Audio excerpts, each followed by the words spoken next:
أعوذ بالله من الشيطان الرجيم. بسم الله الرحمن الرحيم. والنازعات غرقا والناشطات نشطا والسابحات سبحا فالسابقات سبقا فالمدبرات أمرا يوم ترجف الراجفة تتبعها الرادفة قلوب يومئذ واجفة أبصارها خاشعة يقولون أئنا لمردودون في الحافرة أئذا كنا عظاما نخرة قالوا تلك إذا قرة خاسرة فإنما هي شجرة واحدة فإذا هم بالساهرة هل أتاك حديث موسى إذ ناداه ربه بالوادي المقدس طوى اذهب إلى فرعون إنه طغى فقل هل لك إلى أن تزكى وأهديك إلى ربك فتخشى فأراه الآية الكبرى فكذب وعصى ثم أدبر يسعى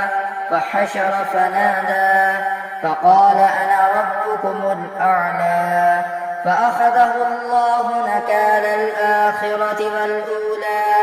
إن في ذلك لعبرة لمن يخشى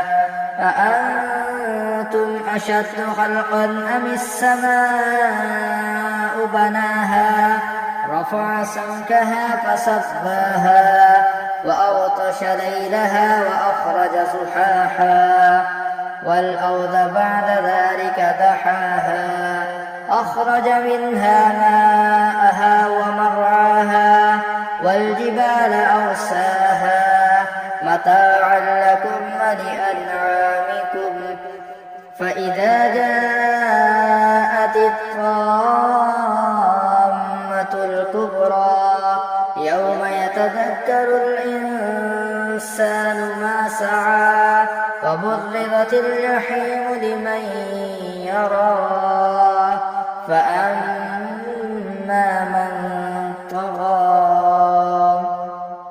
وآثر الحياة الدنيا فإن الجحيم هي المأوى وأما من خاف مقام ربه ونهى النفس عن الهوى فإن الجنة هي المأوى يسألونك عن الساعة أيان مرساها فيما أنت من